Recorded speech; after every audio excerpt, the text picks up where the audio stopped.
आचार्य उमास्वामी विरचित मोक्षशास्त्र। मंगलाचरण।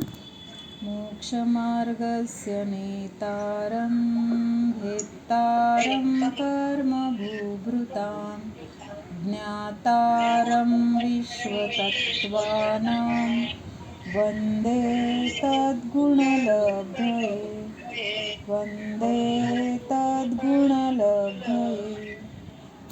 तर आचार्य उमास्वामी विरचित तत्वार्थ सूत्र किंवा मोक्षशास्त्र। सम्यक दर्शनाने पण मोक्ष होईल, सम्यक ज्ञानाने पण होईल किंवा सम्यक चारित्र्याने होईल। ह्याच्यामधलं एक जरी कमी असेल तर तिथं आपल्याला मोक्ष मार्ग सुरू नाही। म्हणून काय म्हटलेलं आहे, ह्या तिन्हींची एकता, म्हणजे ह्या तीन गोष्टी असतील तरच मोक्ष मार्ग आहे, तरच आपल्याला मोक्षाची प्राप्ती होणार आहे। आता दुसऱ्या सूत्राचा अर्थ कोण सांगते? द्रव्याचं जे जे काही गुण आहेत तर ते द्रव्यामध्ये कसे आहेत, कायम आहेत। कुठल्याही अवस्थेमध्ये कुठल्याही काळामध्ये कसं आहे त्यांचं अस्तित्व त्या द्रव्यासोबत कायम आहे। मग तोपणा म्हणजे जो द्रव्याचा स्वभाव आहे तर तो स्वभाव भूतकाळात होता, तो स्वभाव वर्तमानात आहे, तो स्वभाव भविष्यकाळात पण असणार आहे। हा जो तोपणा कशाचा, जर जे तत्व आहे म्हणजे अर्थ शब्द आलाय ना इथं, जे द्रव्य आहे किंवा जे वस्तू आहे, जो पदार्थ आहे, तर त्या द्रव्याचा जो स्वभाव आहे, स्वभाव म्हणजे इथं त्याच्यासाठी तोपणा शब्द आलेला आहे। मग तो जो स्वभाव आहे तर तो त्या स्वभावावर किंवा ते जसं त्याचे गुण आहेत किंवा जसं ते द्रव्य आहे तसं श्रद्धान असणं किंवा तसं श्रद्धान होणं, हेच काय आहे, सम्यक दर्शन म्हटलेलं आहे। तत्वों की सच्ची निश्चय श्रद्धा का नाम सम्यक दर्शन है। म्हणजे जसं तत्व आहे तशा तत्वाबद्दल, त्याच्या स्वरूपाबद्दल आपला तसाच निर्णय होणं, तर हे सम्यक दर्शन आहे। अर्थ का अर्थ है द्रव्य गुण पर्याय, और तत्व का अर्थ है उसका भाव स्वरूप। भाव म्हणजे काय घेतलं होतं आपण इथं, त्या द्रव्याचा स्वभाव घेतलं होतं। भाव म्हणजे त्या द्रव्याचा स्वभाव, स्वभाव म्हणजे काय, त्या द्रव्याचं गुण जे काही आहेत ते। म्हणजे जसं आता साखरेची गोडी साखरेपासून कधी वेगळी होणार आहे का? ज्ञान गुण जीवापासून कधी वेगळा होणार आहे का? जसा तो निगोदावस्थेमध्ये आहे, सगळ्या चार गतीमधल्या ज्या पर्याय, ज्या अवस्था किंवा जे आपल्याला भव मिळतील त्या भवामध्ये सुद्धा तिथं ज्ञान असणार आहे। आणि जेव्हा आपण सिद्ध अवस्थेला प्राप्त करणार तेव्हा सुद्धा हे ज्ञान आपल्यासोबत राहणार आहे। का राहणार आहे, तर तो आपला स्वभाव आहे आणि स्वभावापासून द्रव्य कधीही वेगळं होऊ शकत नाही। ह्यालाच काय म्हटलेलं आहे, त्या द्रव्याचा तो भाव म्हटलेला आहे। स्वरूप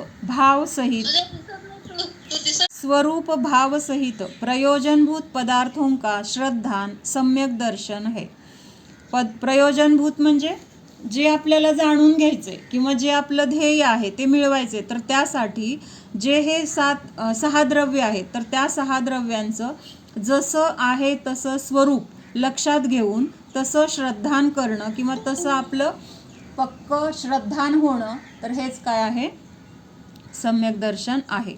इस सूत्र में सम्यक दर्शन को पहचानने का लक्षण दिया है। आता आपण हे बघतोय ना, ह्याच्यामध्ये हेडिंग काय दिलं होतं, निश्चय सम्यक दर्शन का लक्षण। म्हणजे निश्चय सम्यक दर्शन जर ओळखायचं असेल तर कुठलं तरी एक खूण किंवा त्याचं काहीतरी माहिती आपल्याला पाहिजे ना। मग ती माहिती किंवा ते लक्षण काय आहे, तर त्या द्रव्याचा जो स्वभाव आहे तर त्याच्यावर आपलं श्रद्धान जसं आहे तसं। मग तिथं काय सांगितलं, आता सम्यक दर्शनाला ओळखायचं हे काय आहे, तर लक्षण सांगितले किंवा ही त्याची खूण आहे। ह्या खुणेच्या द्वारे तिथं काय होणार आहे, आपल्याला तिथं सम्यक दर्शनाची प्राप्ती होणार आहे। सम्यक दर्शन लक्ष्य है और तत्वार्थ श्रद्धान उसका लक्षण है। आपल्याला पाहिजे काय आहे, म्हणजे साध्य काय करायचं आहे, तर ते आपलं लक्ष झालं। म्हणजे आता अर्जुनाने म्हणजे बाण मारला, अर्जुनाने काय केलं, बाण मारला, तेव्हा बाण मारताना त्याचं लक्ष कुठं होतं, तर त्याला ज्या गोष्टीला बाण मारायचं आहे तर ती गोष्ट त्याच्यासाठी काय आहे, लक्ष आहे। म्हणजे ती गोष्ट मिळवणं किंवा आता आपल्याला एखादी गोष्ट मिळवायची तर ती गोष्ट मिळवणं हे आपलं काय आहे, लक्ष म्हणजे काय, आपलं ध्येय किंवा आपलं प्रयोजन, तर ते प्रयोजन साध्य करण्यासाठी, प्रयोजन काय आहे इथं आपलं, किंवा लक्ष्य काय आहे, तर सम्यक दर्शनाला प्राप्त करायचे. मग ते सम्यक दर्शन प्राप्त करण्यासाठी आपण त्याला कसं ओळखायचं हे बघतोय. मग त्याचं लक्षण काय सांगितलंय आता, तत्वार्थ श्रद्धान हे त्या सम्यक दर्शनाचं लक्षण आहे. म्हणजे सम्यक दर्शन हे लक्ष्य आहे आणि त्याबद्दल तत्वाबद्दल श्रद्धा नसणं हे त्याचं लक्ष्य आहे. लक्षात येते का? लक्ष्य काय आहे, सम्यक दर्शनाची प्राप्ती करणं हे आपलं लक्ष्य, म्हणजे आपलं ध्येय आहे किंवा आपल्याला ते मिळवायचं आहे. मग ते मिळवण्यासाठी काय केलं पाहिजे, तर जे तत्व सांगितलेत किंवा जे काही द्रव्य सांगितलेत तर त्याच्याबद्दलचं, त्याच्या वस्तुस्वरूपाबद्दलचं जसं आहे तसं श्रद्धान, तर हे त्याचं लक्षण सांगितलंय. म्हणजे हे लक्षण जर तिथं असेल तर तिथं नियमाने काय होणार आहे, सम्यक दर्शनाची प्राप्ती होणार आहे.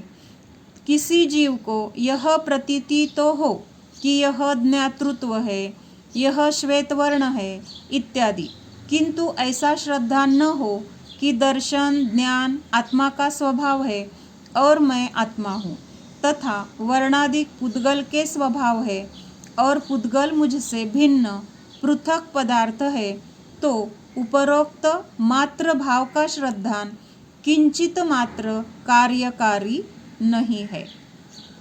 आता काय सांगितलं इथं, म्हणजे असं आपल्याला वाटतं की मला हा पांढरा रंग आहे किंवा हे सोनं आहे, हे काय आहे तर ज्ञान आहे, म्हणजे असं तर आपल्याला सगळं लक्षात येतंय.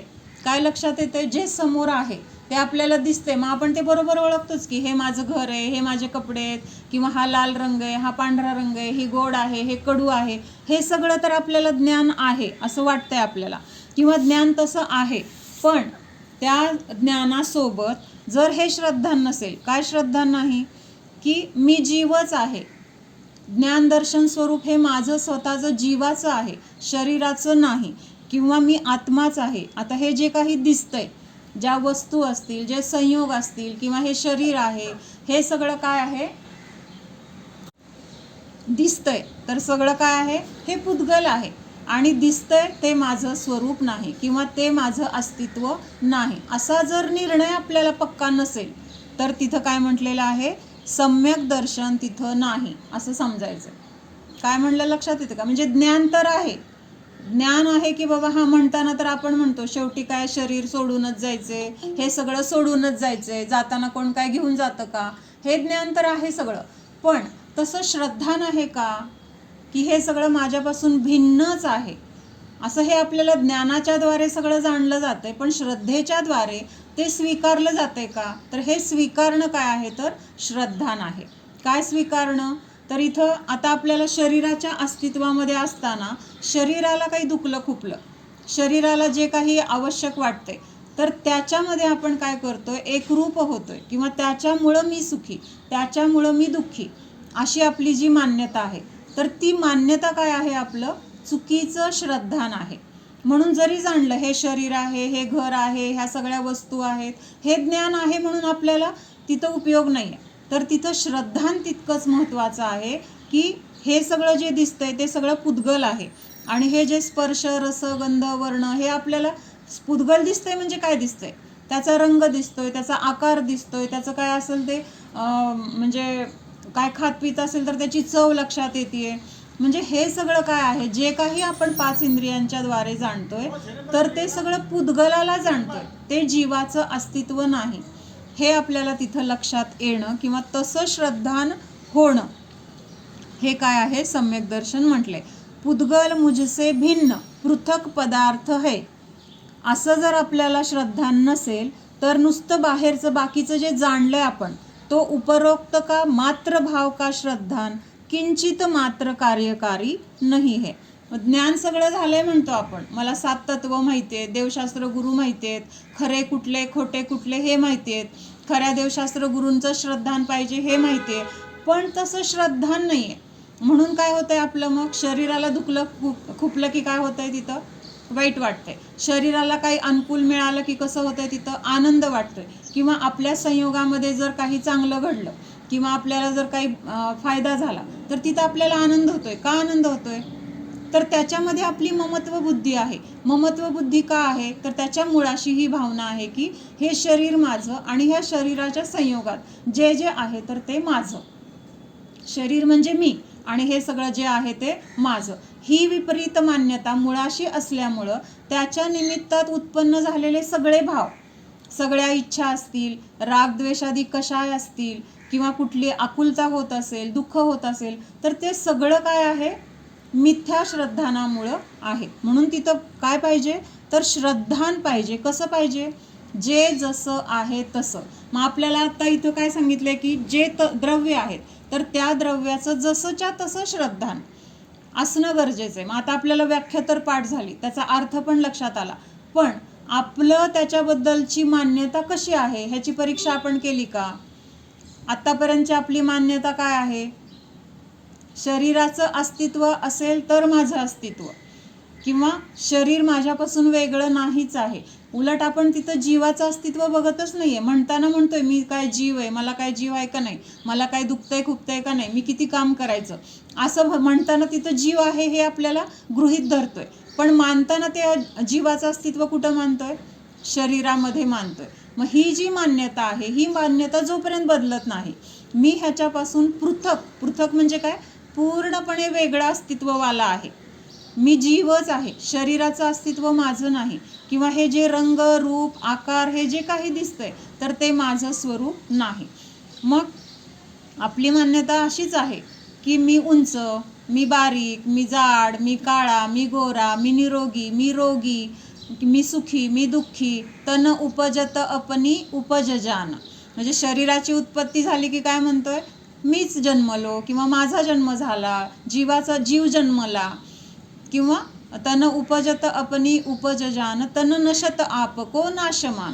आणि जेव्हा ह्या शरीराचा नाश होतोय तेव्हा तिथं काय वाटतोय? मीच मेलो, किंवा हे जीवच काय झाला आता तिथं नष्ट झाला. जरी आपल्या संयोगामधलं कोण गेलं तरी तो जीव मेला असं म्हणतो आपण. तो जीव मेलाय का? तिथं काय झालंय? फक्त जीव आणि शरीर जे एकत्र होते फक्त ते वेगळे वेगळे झालेले, पण मानताना आपली मान्यता ते एक आहेत आणि त्याचा नाश झाला. तर ही मान्यताच काय आहे? तर विपरीत मान्यता आहे किंवा विपरीत श्रद्धान आहे.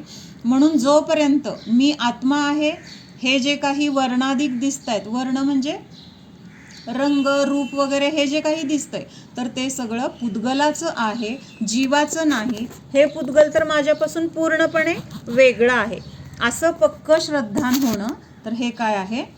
सम्यक दर्शन आहे. आणि जोपर्यंत हे नाही तोपर्यंत तिथं किंचित मात्र श्रद्धान नाही असं म्हटलेलं आहे.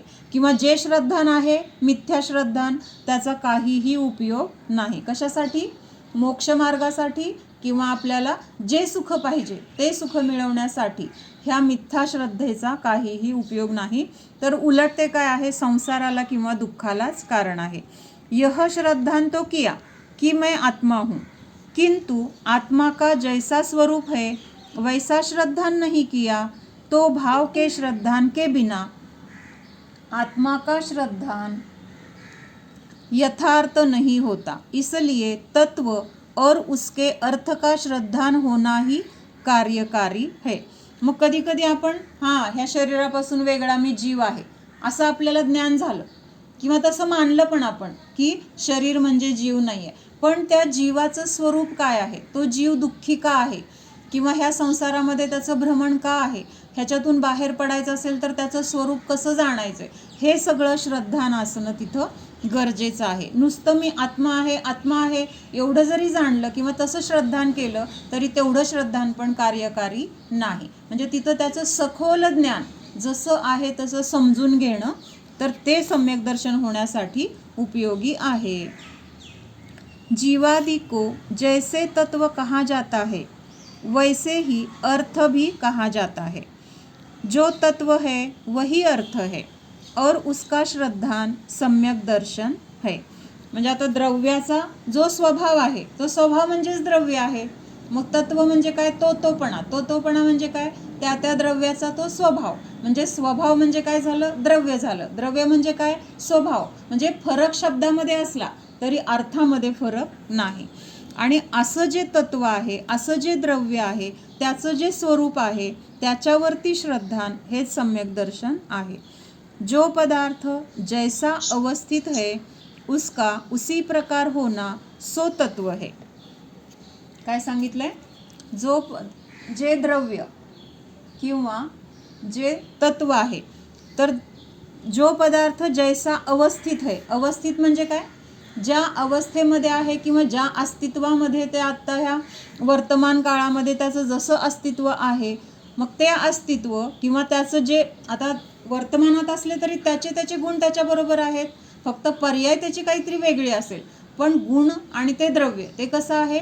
जसं पूर्वी होतं तसंच आहे. मग आत्ता ते जसं अवस्थित आहे तर ते तसं आहे असं जाणणं हेच काय आहे? तत्व आहे. और अर्यते कहने पर निश्चय किया जाए सो अर्थ है. म्हणजे अर्थ किंवा हे असं आहे असा निश्चय करणं किंवा तसं स्वीकारणं, तर हे काय आहे? द्रव्य किंवा तत्व समजून घेणं आहे. इसलिए तत्व स्वरूप का निश्चय तत्वार्थ है. मग तत्वार्थ कशाला म्हटले? जे तत्वाचं स्वरूप आहे त्याच्याबद्दल पक्का निर्णय की तत्व असंच आहे, ह्यापेक्षा वेगळं ह्या तत्वाचं स्वरूप नाही, असं पक्का निश्चय होणं, तर हेच काय म्हटलेलं आहे? तत्वार्थ. म्हणजे तत्वाबद्दल किंवा त्या द्रव्याबद्दलचं त्याचा स्वभाव जसा आहे तसं स्वीकारणं, हेच काय आहे? तत्वार्थ म्हटलेलं आहे. और तत्वार्थ का श्रद्धान सम्यक दर्शन आहे. आणि ह्या तत्वार्थाचं जे श्रद्धान, जो पक्का निर्णय, तर त्याला सम्यक दर्शन म्हटलेलं आहे. विपरीत अभिनिवेश, उलटे अभिप्राय से रहित. उलट्या अभिप्रायाने रहित म्हणजे काय? सम्यक जसं आहे तसं जाणलं. म्हणजे जे चुकीची मान्यता होती त्या चुकीच्या मान्यतेने रहित म्हणजे काय झालेलं आहे? तिथं मान्यता जसं आहे स्वरूप तशी झालेली आहे. विपरीत अभिनिवेश से रहित जीवादि का तत्वार्थ श्रद्धान सम्यक दर्शन का लक्षण है. परत वेगळ्या वेगळ्या भाषेत सांगतायत. म्हणजे आता काय? जसं आहे तसं स्वीकारायचं. त्याचं दुसऱ्या साईडनी काय सांगितलंय की जसं नाही तसं म्हणजे आता जसं नाही तसं आपण मानत होतो आणि त्या मान्यतेने रहित जे काही जीवादी पदार्थांचं श्रद्धान आहे, तर ते सम्यक दर्शनाचं लक्षण आहे. सम्यक दर्शन में विपरीत मान्यता नहीं होती. यह बतलाने के लिए दर्शन से पूर्व सम्यक पद दिया गया है. म्हणजे सम्यक दर्शन, सम्यक ज्ञान आणि सम्यक चारित्र, तर प्रत्येकाच्या मागं लागलेला जो सम्यक शब्द आहे, तर तो शब्द काय सांगतो की ह्या श्रद्धानामध्ये तिथं मिथ्या मान्यता नाही आहे, ह्या ज्ञानामध्ये तिथं अज्ञान किंवा मिथ्या ज्ञान नाही, किंवा हे जे सम्यक चारित्र आहे तर त्याच्यामध्ये काय नाही आहे? मिथ्या चारित्र नाही. हे तिथं त्या शब्दाच्या द्वारे सूचित केलं जातं.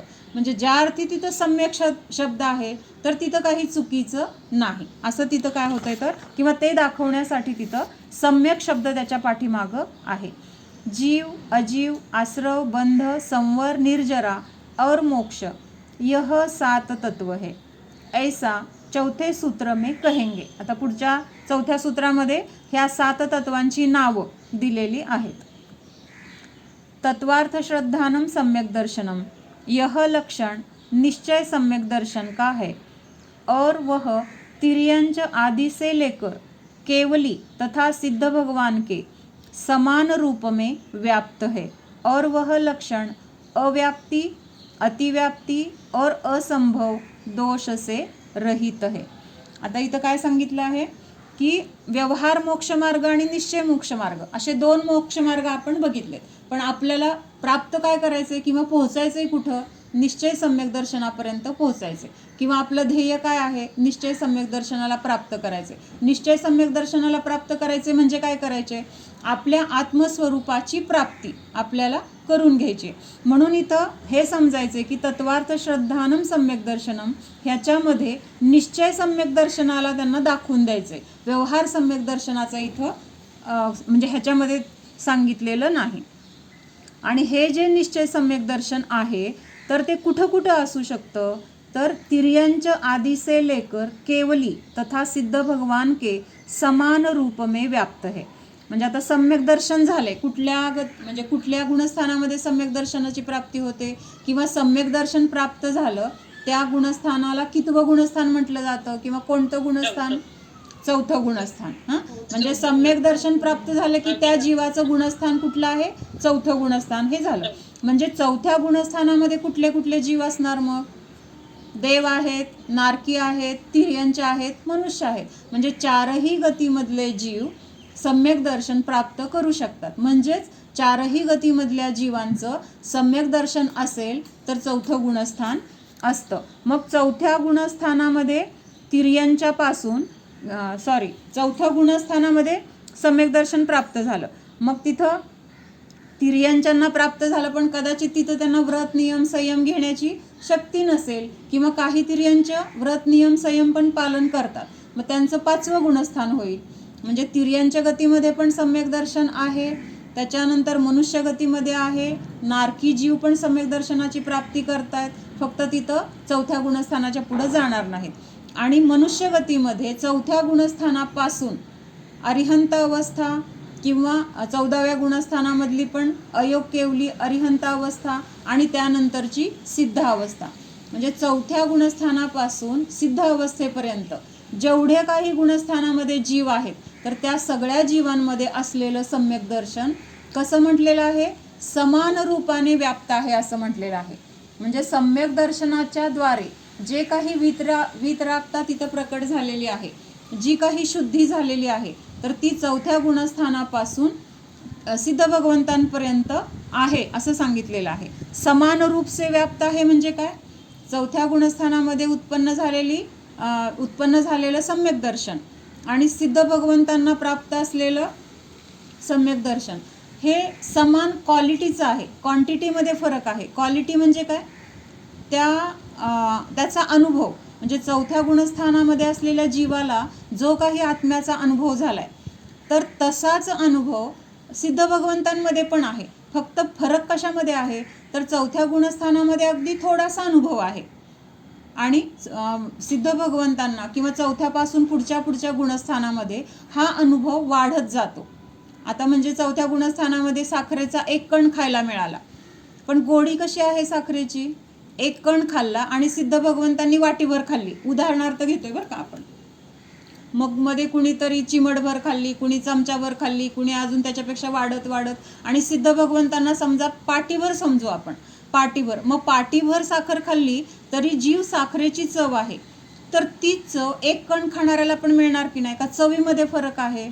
फक्त कमी खायला मिळाली एवढा फरक आहे. फरक कुठं आहे? कमी जास्तपणा ह्याच्यामध्ये फरक आहे. पण त्याची गोडी जी आहे तर ती गोडी जशी चौथ्या गुणस्थानात आहे, 5व्यामध्ये, 6व्यामध्ये, 7व्यामध्ये, असं सगळ्या गुणस्थानामध्ये गोडी तीच आहे. फक्त कशामध्ये फरक आहे? तर त्या गोडीचं प्रमाण म्हणल्यापेक्षा गोडी ज्याद्वारे मिळते तर तो पदार्थ तिथं जास्त खायला मिळतोय किंवा तिथं साखरेची मात्रा म्हणजे साखरेचं प्रमाण तिथं वाढलेलं आहे. साखर तीच आहे, फक्त कशी आहे? आधी आहे ती कमी प्रमाणात आहे आणि नंतर त्याचं प्रमाण वाढत गेलेलं आहे. म्हणून सांगितलं की तिर्यंच आदि से लेकर केवली तथा सिद्ध भगवान के समान रूप में व्याप्त है. हा लक्षात आला फरक? म्हणजे काय सांगायचं ह्या वाक्यामध्ये? ते गुणस्थानामध्ये आलेला आत्म्याचा अनुभव आणि सिद्ध भगवान पण आता आत्म्याचा अनुभवच करतायत, तर अनुभव रूपाने दोन्ही कसं आहे? समान जातीचं आहे. फक्त चौथ्या गुणस्थानवरती जीवाला आत्म्याचा अनुभव अगदी समय किंवा क्षणभर असेल आणि सिद्ध भगवान कायमस्वरूपी तिथं आता आत्म्यामध्ये लीन आहेत, एवढाच फरक आहे. आत्म्यालाच जाणतायत दोघं पण एक जण अगदी काही काळापुरता म्हणजे अल्प काळासाठी जाणू शकतोय आणि सिद्ध भगवान कसं आहेत? आता अनंत काळासाठी ते आत्म्यालाच जाणणार आहेत. म्हणजे तिथं जी जाती आहे तर ती समान आहे, फक्त फरक कशात आहे? तर कमी जास्तपणा त्यांच्या म्हणजे काळामध्ये किंवा जाणण्याचं जे काही कालावधी आहे तर तो कालावधी तिथं कमी जास्त मानला जाईल. और वह लक्षण अव्याप्ती अतिव्याप्ती असंभव दोष से रहित है. 14च आहेत आणि ते 14 गुणस्थान संसारी अवस्थेत आहेत. म्हणजे 1 ते 14, 14वं गुणस्थान कुणाचं आहे? अरिहंतांचं आहे. फक्त तिथं काय आहे? योग रहित आहेत. अयोग केवली गुणस्थान म्हटलेलं आहे. आता हे योग वगैरे आपल्याला नंतर बघायचं आहे. मग अयोग केवली अरिहंत अवस्था आपण संसारातलीच म्हणली जाते. आणि जेव्हा ही अवस्था पण संपते, म्हणजे 14वं गुणस्थान संपतं, तिथं संसाराचा नाश झाला, सगळ्या कर्मांचा नाश झाला, शरीराचा नाश झाला आणि त्या जीवानी सिद्ध अवस्था प्रकट केली. असा प्रश्न पण बऱ्याच वेळा विचारतात की सिद्धांचं गुणस्थान कुठलं. मग तिथं म्हटलं जातं की गुणस्थानाच्या अतीत झाले ते. आपण बघितलं म्हणजे तिर्यांच्या पासून म्हणजे 4ही गतीमधल्या जीवांमध्ये जे सम्यक दर्शन प्राप्त झालेलं आहे तर ते सगळं सिद्ध भगवंतांसारखंच आहे. मोजमाप आता गुणस्थानामध्ये येणार नाही असं. अनंत काळासाठी तर ते सिद्ध झाले, पण अतीतचा अर्थ अनंत काळासाठी असा नाही घ्यायचा. तर गुणस्थानाला पार करून गेले, गुणस्थानाच्या पुढं गेले असं त्याचा अर्थ घ्यायचा आहे. काय सांगितलंय की हे सम्यक दर्शन जे 4थ्या गुणस्थानापासून सिद्ध भगवंतांपर्यंत आहे ते समान आहे. आणि आता ते कसं आहे तर अव्याप्ती, अतिव्याप्ती आणि असंभव दोषाने रहित आहे. म्हणजे हे दोष कशाचे आहेत, म्हणजे लक्षण केलं जातं कुठलं, म्हणजे एखादं द्रव्य किंवा एखादा पदार्थ त्याची जर सिद्धी करायची, त्याला जर म्हणजे हे करायचे, काय करायचे, प्रूव्ह करायचे किंवा ते सिद्ध करून दाखवायचे, तर त्यामध्ये हे 3 दोष नसले पाहिजेत. कुठले दोष सांगितलेत, अव्याप्ती, अतिव्याप्ती आणि असंभव दोष. आता हे दोष काय आहेत तर त्याचं स्वरूप आपण बघूया. अव्याप्ती म्हणजे काय, कोण की ते लक्षण एकाच ठिकाणी सापडते, म्हणजे त्याच प्रकारच्या द्रव्यामध्ये पण दुसरीकडे ते सापडणार नाही. म्हणजे द्रव्याच्या काही भागामध्ये ते लक्षण जाते आणि द्रव्याच्या काही भागामध्ये ते लक्षण सापडतच नाही. असं जर लक्षण केलं तर ते द्रव्य आपल्याला शोधायला जमणार नाही किंवा तिथं काय होणार, चूक होणार किंवा चुकीचं काहीतरी आपण ग्रहण करणार. म्हणून तिथं अव्याप्त म्हणजे काही भागात लक्षण आहे आणि काही भागामध्ये ते लक्षण नाही. तर तिथं काय म्हटलेलं आहे, अव्याप्त लक्षण. तर तिथं म्हटलेलं आहे अव्याप्त. म्हणजे आता जर आपण सोन्याचा रंग पिवळा असं म्हटलं तर तो जिथं जिथं सोनं आहे तिथं सगळीकडं ते लक्षण असणार की नाही का. काही ठिकाणी पिवळं सोनं आहे, काही ठिकाणी पांढरं सोनं आहे, असं नाही होणार. मिसळ असली तर त्याला सोनं नाही म्हणणार आपण. दुसरं काही जर त्याच्यामध्ये मिसळ असेल तर तिथं आपण त्याला सोनं नाही म्हणणार. म्हणजे जो काही तिथं लक्षणासाठी आपण जी काही खूण घेतलेली आहे, म्हणजे आता सोन्याचा पिवळेपणा असं जर म्हटलं तर जिथं जिथं सोनं आहे तिथं तिथं तो रंग किंवा तो पिवळेपणा असणारच.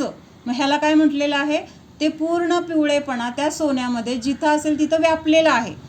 आणि जिथं व्यापलेलं नाही असं म्हटलं जातं तर मग त्याला अव्याप्ती दोष. म्हणजे आता सोन्यामध्ये हे उदाहरण येणार नाही, मी फक्त व्याप्तीच्या अपेक्षेने सांगितलं. आता अव्याप्ती म्हणजे काय म्हटलेलं आहे, गायी असतात, गायींचे बरेच प्रकार आहेत, आहे की नाही. तर एक गाय अशी असते की तिच्यावर असे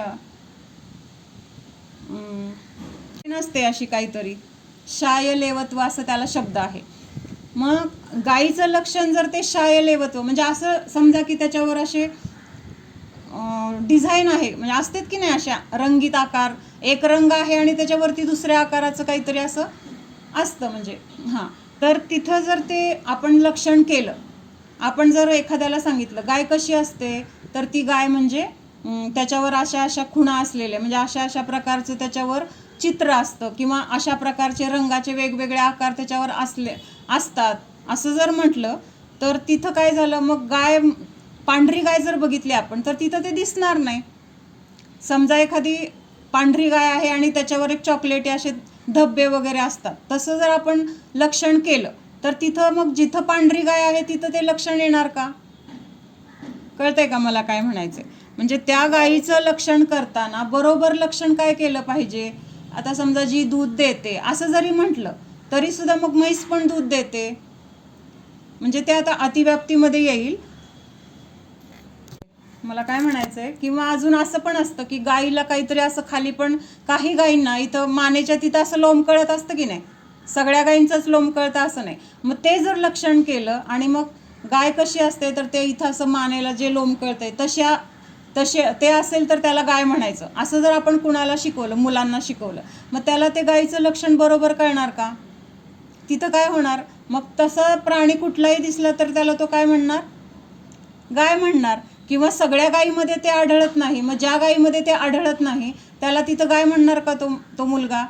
तो काय म्हणणार? नाही, ह्याला कुठं ते गळ्याला तसं लोंबकळते, म्हणजे ही गाय नाहीच आहे. लक्षात येते का मला? ते लक्षण गाय म्हणल्यानंतर सगळ्या गायीमध्ये समान रूपाने व्यापलं पाहिजे. जर गायीचं लक्षण आपण जे काही करणार, आता आपण सोन्याचा रंग काय केला? पिवळेपणा. मग आता ते कानातलं असेल, गळ्यातलं असेल, माळ असेल, बांगडी असेल, सगळ्यामध्ये तो पिवळेपणा आहे की नाही? म्हणजे तो पिवळेपणा सगळ्या सोनं नावाच्या द्रव्यामध्ये सगळीकडे व्यापलेला आहे. कायलेवत्व नावा असा एक कुठलं तरी खूण आहे, मला नीट सांगता येईना. तेच म्हणायचंय मला. धब्बे म्हणतात किंवा त्याला आपल्या भाषेत काय म्हणतात? ते लोंबकळतं ना त्याला, असं पण म्हणतात, है की नाही? मला काय म्हणायचं, गायीचं जर लक्षण ती धब्बेवाली असते ती गाय, असं जर केलं तर काय होणार? ज्या गायीमध्ये असे धब्बे नाही आहेत मग त्याला गाय म्हणायचं नाही का आपण? म्हणजे ते लक्षण काही गायींमध्ये येत आहे आणि काही गायींमध्ये येत नाही. म्हणून तिथं काय झालं? ते लक्षण जर आपण केलं, काय लक्षण केलं?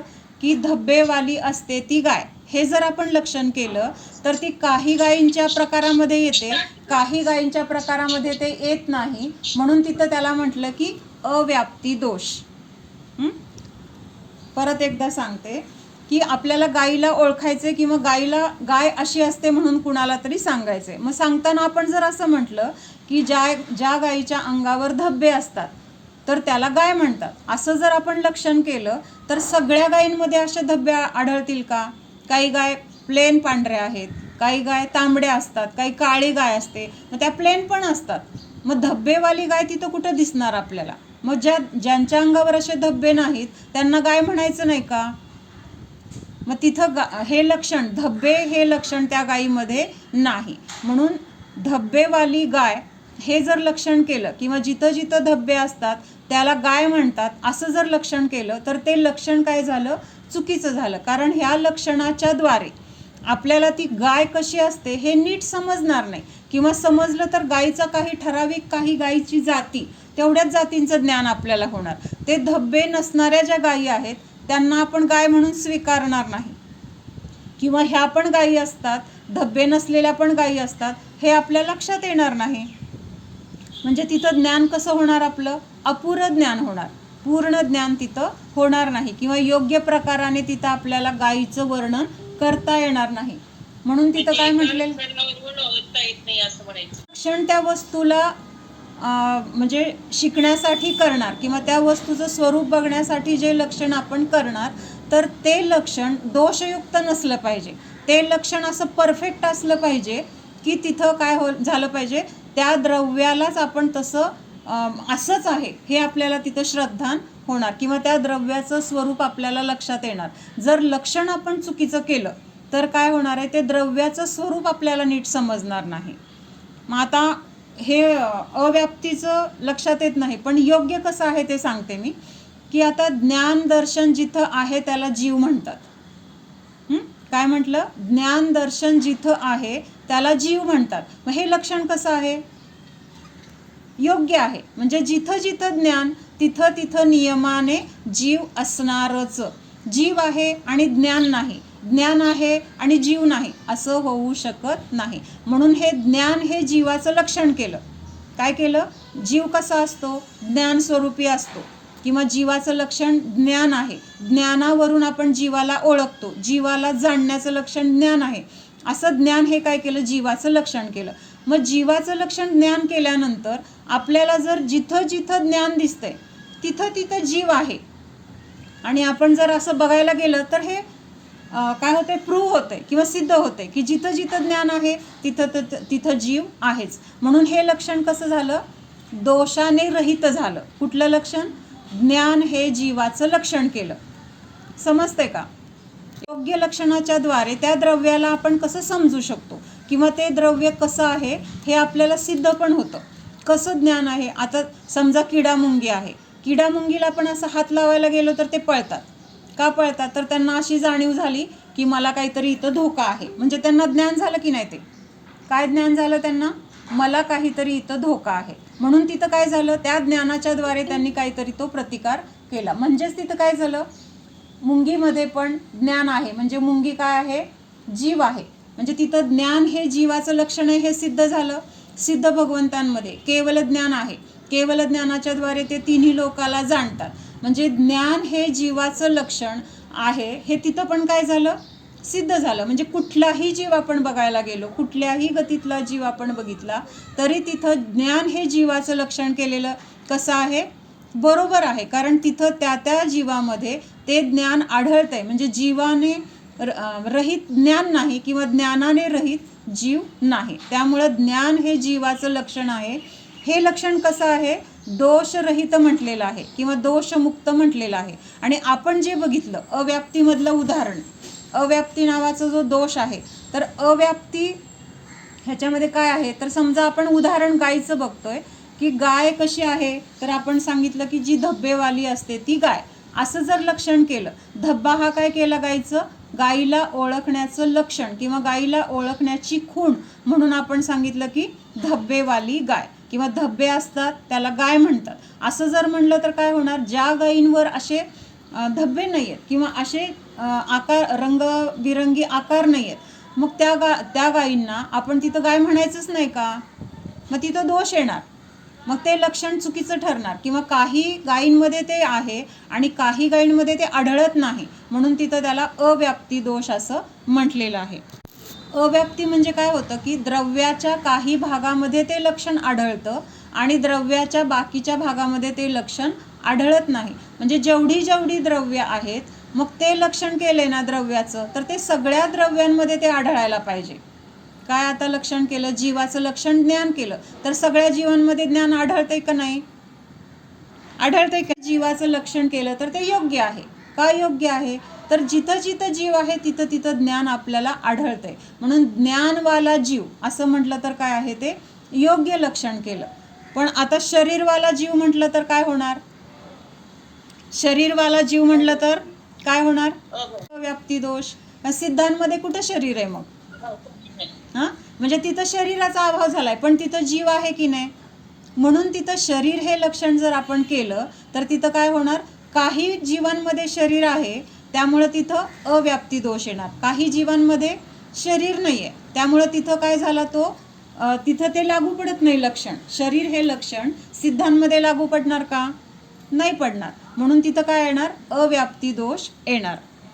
की फक्त सिद्धांच्या बाबतीतच हा दोष आहे किंवा असं नाही. आता इथं हे कशासाठी लक्षण केलंय की जसं ज्ञान हे लक्षण, आता आपण उदाहरण बघितलं की जिथं जिथं जीव आहे तिथं तिथं ज्ञान आहे. म्हणजे चौथ्या गुणस्थानापासून सिद्धांपर्यंत सगळीकडे सम्यक दर्शन हे आहेच, समान रूपाने आहे, असं म्हणण्यामध्ये काहीही दोष येत नाही. हे सांगण्यासाठी त्यांनी सांगितलंय की म्हणजे हे लक्षण अव्याप्ती, अतिव्याप्ती आणि असंभव दोषाने रहित आहे. म्हणजे चौथ्या गुणस्थानामध्ये सम्यक दर्शन आहे, पाचव्या गुणस्थानामध्ये सम्यक दर्शन आहे, सहाव्यामध्ये आहे. असं आहे का सहाव्यामध्ये सम्यक दर्शन नाही आहे परत सातव्यामध्ये आहे, आठव्यामध्ये नाही आहे परत नवव्यामध्ये आहे, असं नाही आहे. चौथ्या गुणस्थानापासून सिद्धांपर्यंत जेवढे काही त्या गुणस्थानामध्ये जीव असतील त्या सगळ्या जीवांमध्ये सम्यक दर्शन आहेच.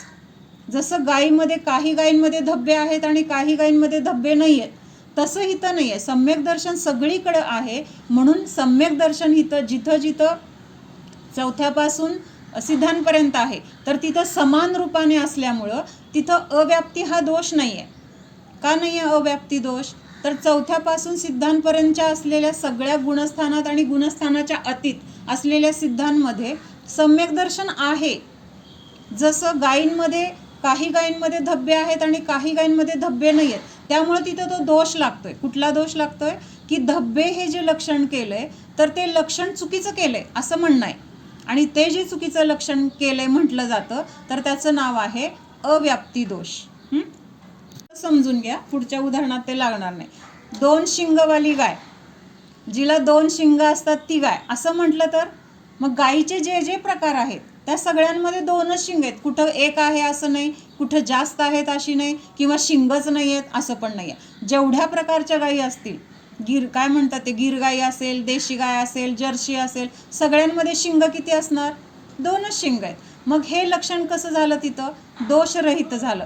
कारण शिंग हे लक्षण केलंय, तर गाय नावाच्या प्राण्यांमध्ये जेवढे जेवढे प्रकार असतील त्या सगळ्या प्रकारांमध्ये शिंग ही आढळतातच. किंवा शिंग नसलेले म्हणजे आखूड असतील किंवा फार मोठे असतील, असं कमी जास्तपणा असेल, पण शिंग नाहीत असं होऊ शकत नाही.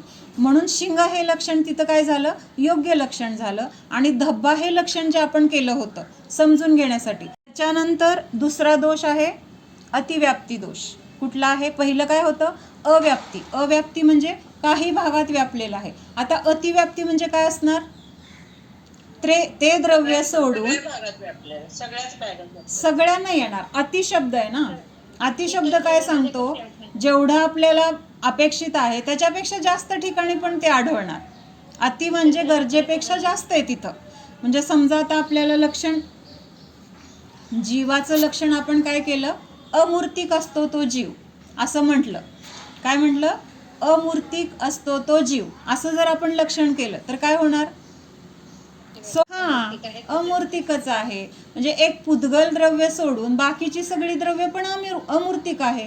म्हणजे अमूर्तिक हे लक्षण आपल्याला जीवाचं करायचं होतं, पण ते कुठं कुठं जातंय? धर्म, अधर्म, आकाश, काल ह्या सगळ्या द्रव्यामध्ये काय होतंय? ते जाते. कारण धर्मद्रव्य अमूर्तिक आहे, अधर्मद्रव्य, कालद्रव्य, आकाशद्रव्य हे सगळे कसे आहेत? अमूर्तिक आहेत. त्यामुळं तिथं काय झालं? अतिव्याप्त. म्हणजे त्या लक्षणाने काय केलं? बाकीच्या द्रव्यांमध्ये पण आहे तिथं जाऊन पण ते लक्षण असल्यामुळं त्याला अतिव्याप्ती दोष असं म्हटलेलं आहे. हा पण दोषच आहे. का दोष आहे? आपल्याला लक्षण करायचंय जीवाचं, म्हणून आपण तिथं अमूर्तिक असं हे लक्षण केलं, पण ते लक्षण बाकीच्या द्रव्यांमध्ये पण आढळते. म्हणून तिथं काय झालं? अतिव्याप्ती नावाचा दोष झाला. म्हणजे हे जर लक्षण केलं आपण तर काय होणार? ते द्रव्य तसंच आहे किंवा त्याच पद्धतीचं किंवा त्याच लक्षणांनी जे लक्षण दाखवलंय तसंच आहे असं आपलं काय होणार? मान्यता होणार. आणि त्यामुळे आपली मान्यता मग चुकीची झाली का बरोबर झाली? मिथ्या मान्यता झाली. जर आपण जीव अमूर्तिक आहे, पण अमूर्तिकपणा हे जीवाचं लक्षण आपण नाही करू शकत. का नाही करू शकत? तर त्याच्यासारखे बाकीचे अमूर्तिक द्रव्य पण तिथं आहेत विश्वामध्ये. त्यामुळं जीव अमूर्तिक आहे, धर्म अमूर्तिक आहे, हे बाकीचे सगळे 5 द्रव्य अमूर्तिक आहेत असं म्हणलं तर योग्य आहे, त्याच्यामध्ये चूक नाही आहे. पण जो अमूर्तिक आहे ना त्याला जीव म्हणतात असं म्हणलं तर तिथं काय होणार? चूक होणार किंवा ते लक्षण योग्य लक्षण मानलं जाणार नाही. किंवा असं जो स्पर्शरस म्हणजे काय? ते लक्षण साठी जर असं लक्षण केलं, आपण करत नाहीये, जर आपल्याला जीवाला समजून घ्यायचे आणि हे समजून घेताना जर आपण उदाहरणासाठी हे लक्षण असं घेतोय, आपण उदाहरण म्हणून घेतोय असं शास्त्रामध्ये सांगितलेलं नाहीये. आणि असं समजून घेतलं तर ते चुकीचं पण आहे लक्षणाच्या द्वारे, बरं का. आता पुद्गल सोडून बाकीची 5 द्रव्य अमूर्तिक आहेत असं शास्त्रामध्ये आहे, तसं स्वीकारणं, तसं श्रद्धान करणं ह्याच्यामध्ये चूक नाहीये. पण इथं आपण कुठल्या अपेक्षेने बघतोय ना, ती अपेक्षा लक्षात घ्या. आपण इथं काय करतोय? जीवाला ओळखण्याची खूण म्हणून जर तिथं अमूर्तिक म्हणत असेल तर ते चुकतंय. का चुकतंय? तर बाकीची 4 द्रव्य पण अमूर्तिक आहेत ना, मग ते त्याच्यापासून वेगळं आपण ह्याला कसं करणार? जर आपल्याला अजून जीवाचं पूर्ण ज्ञान नाहीये जीवाचं, किंवा धर्म, अधर्म, आकाश, काल हे 5 द्रव्य आहेत, अमूर्तिक आहेत, मग त्याच्यातून आपण जीवाला वेगळं कसं करणार? अमूर्तिक ह्या लक्षणाच्या द्वारे, ज्ञानाच्या द्वारे आपण जीवाला जसं वेगळं करू शकलो, सगळ्यांपासून हे वेगळं कसं केलं? तर त्याचं काहीतरी ते वैशिष्ट्य आहे, त्याचा तो विशिष्ट गुण आहे की जो इतर द्रव्यामध्ये आढळत नाही. ज्ञान हा गुण जीव सोडून बाकीच्या कुठल्या द्रव्यात आढळतो का? ज्ञान हा जीवाचा विशेष गुण आहे. विशेष का म्हटलंय? तर बाकीच्या कुठल्याही द्रव्यामध्ये ज्ञान आढळत नाही, म्हणून तो जीवाचा विशेष गुण आहे. स्पर्श, रस, गंध, वर्ण फक्त पुद्गलामध्ये आढळतं, म्हणून ते पुद्गलाचे विशेष गुण आहेत आणि बाकीच्या द्रव्यामध्ये ते आढळत नाहीत, म्हणून बाकीच्या द्रव्यापासून आपण त्याला वेगळं करू शकलो. शाळेमध्ये अनेक मुलं आहेत, आपल्या मुलाला आपण कसं ओळखतो? आपल्या मुलाला ओळखायचे काहीतरी आपल्याला त्याच्याबद्दलची जी माहिती आहे की हा माझा मुलगा असा दिसतो, किंवा त्याचं दप्तर असं आहे, त्याचा ड्रेस असा आहे, त्याच्या डोळ्याला चष्मा आहे किंवा त्याच्या डोळ्याला चष्मा नाही, त्याचे केस असे आहेत, हे त्याचे आपल्याला खूण माहीत आहेत ना. म्हणजे त्याचे जे काही लक्षणं आपल्याला माहीत आहेत त्याच्यावरून आपण तिथं काय करतो, सगळ्या मुलांपासून आपल्या मुलाला बरोबर घेतो. म्हणजे काय करतो, सगळ्या मुलांपासून त्याला वेगळं केलं की नाही आपण, कशाच्याद्वारे वेगळं केलं, ज्या ज्या काही आपल्याला माहीत असलेल्या त्याच्यामध्ये जे काही त्याच्याबद्दलचं ज्ञान आहे आपल्याला, त्याची चेहरापट्टी, त्याची उंची, त्याची ठेवण, त्याचे कपडे, त्याची वस्तू, हे जे काय आहे त्यामुळं काय केलं आपण, बाकीच्या सगळ्या मुलांपासून त्याला आपण वेगळं ओळखू शकलो. ही ओळखण्याची खूण कशी पाहिजे, योग्य पाहिजे, परफेक्ट पाहिजे. तर मग आपल्याला तिथं काय येणार आहे, आपल्याला जे पाहिजे त्याचं ज्ञान व्यवस्थित होणार आहे किंवा आपला जो हेतू आहे समजून घेण्याचा तो साध्य होणार आहे. जर जीवाचं लक्षण आपण अमूर्तिक केलं तर काय होणार आहे, तिथं धर्मद्रव्य पण येणार आणि म्हणणार मी पण अमूर्तिक आहे, मग मला पण जीव म्हणा. अधर्मद्रव्य म्हणेल मी पण अमूर्तिक आहे, मला पण जीव म्हणा. म्हणजे अमूर्तिक हे लक्षण म्हणून करायचं नाही आहे. मला काय म्हणायचं कळलं का, ओळखण्याची खूण म्हणून जर तिथं अमूर्तिक हे घेतलं तर ते काय होणार आहे, अतिव्याप्ती दोष होणार आहे. अमूर्तिक जीव आहे नाही असं नाही, पण त्याला तिथं लक्षणाने बघायचं नाही आहे. लक्षण करायचं असेल तर काय करावं लागेल, तिथं ज्ञानच करावं लागेल. ज्ञान हे लक्षणाच्या द्वारेच आपल्याला इतर द्रव्यापासून जीवाला वेगळं करता येईल. कळते का, म्हणजे लक्षण आपल्याला इथं महत्त्वाचं काय आहे, आत्ता लक्षण बघतोय आपण. आणि ते लक्षण कसं असलं पाहिजे, अव्याप्ती, अतिव्याप्ती आणि असंभव दोषाने रहित असलं पाहिजे.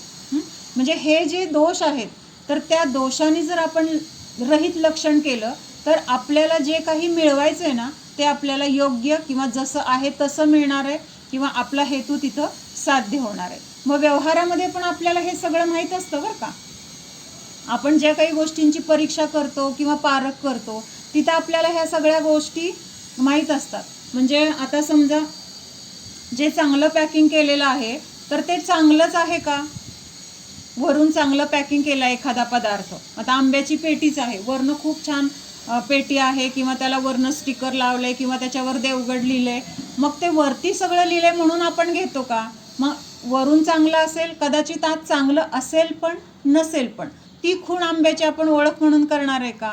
म्हणजे वरून असलेली पेटी, त्याच्यावर लिहिलेलं जे काही असेल तर त्यावरून आंबे चांगले हे आपण लक्षणाच्या द्वारे आंब्याचं आपण पारख करणार आहे का. किती जरी कसं असेल न बघता आपण पेटी आणणार आहे का, वरनं खूप छान पेटी होती, वरनं खूप छान पॅकिंग करून दिलं किंवा तिथं वरती सगळं छान लिहिलेलं होतं असं म्हणून आपण आणणार नाही आहे पाहिजे तेवढे पैसे देऊन.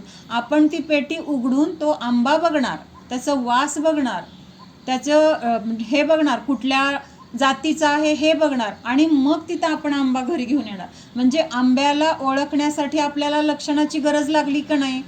मग ते लक्षण आपल्याला कसं पाहिजे होतं, अचूक लक्षण पाहिजे होतं, त्याच्यामध्ये कुठलाही दोष नसलेलं लक्षण पाहिजे होतं. मग हे दोष नसलेलं लक्षण म्हणजे काय आहे, तर आंब्याला वास घेऊन पाहणं, हातात घेऊन पाहणं किंवा त्याचं कुठली जात आहे, कसं आहे आपल्याला बघूनच कळतं. ते समोरच्या माणसाने किती जरी सांगितलं तर त्याच्यावर विश्वास आपण तेव्हाच ठेवतो जेव्हा आपण हातात घेऊन त्याची पारख करतो, जेव्हा ते आपल्याला पटतं, हां हे चांगलं वाटतंय, मग त्यांनी सांगितलेल्या गोष्टीवर आपल्याला विश्वास बसतो. जोपर्यंत आपण त्याला पारख करत नाही, परीक्षा करत नाही, तोपर्यंत आपण तिथं त्या माणसावर किंवा त्या पेटीवर विश्वास ठेवत नाही.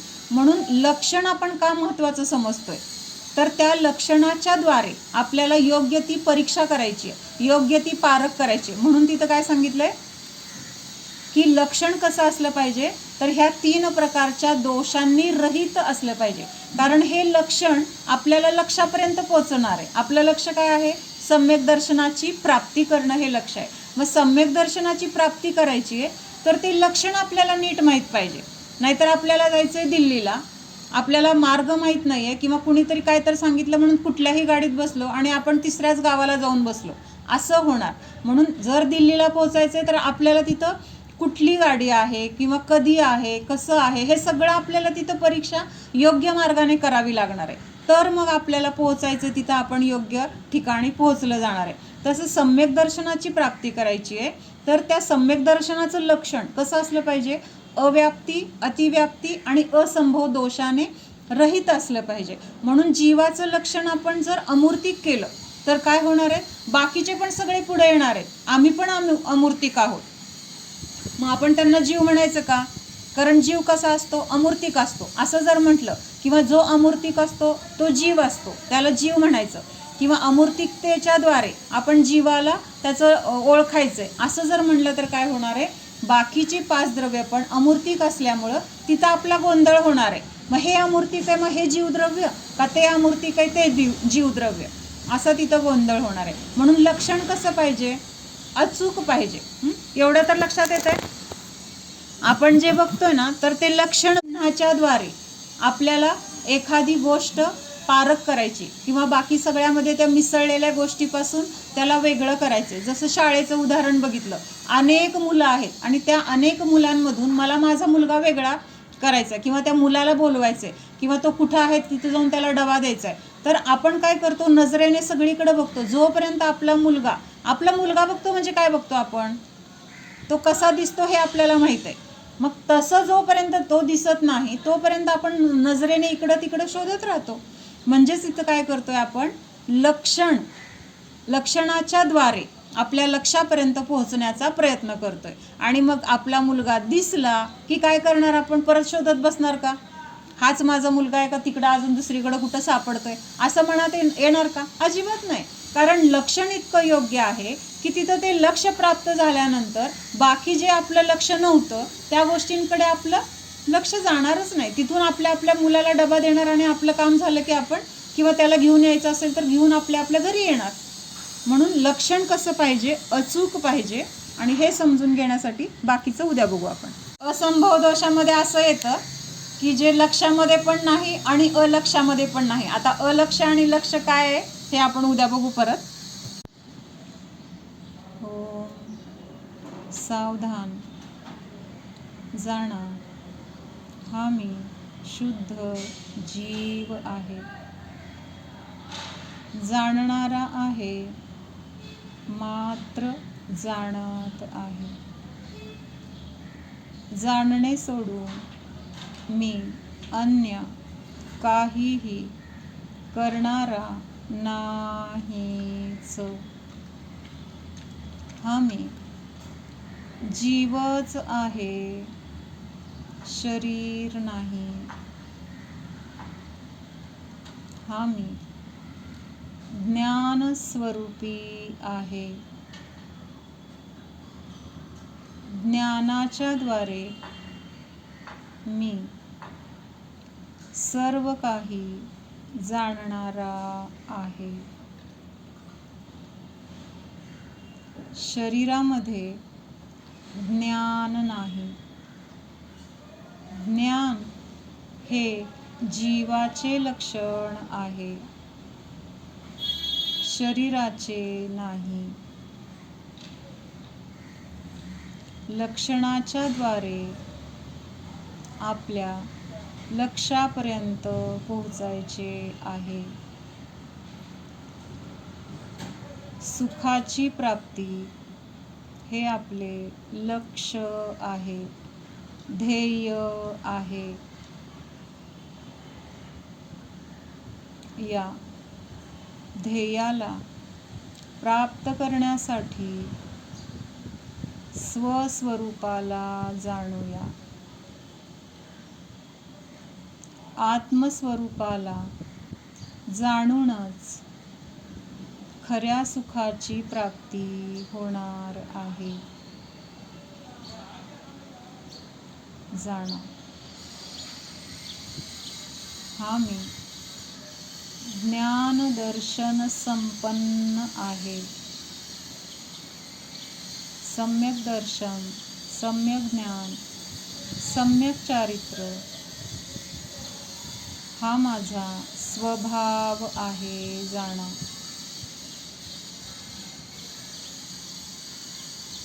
रत्नत्रय स्वरूपोऽहम् अनंत सुख स्वरूपो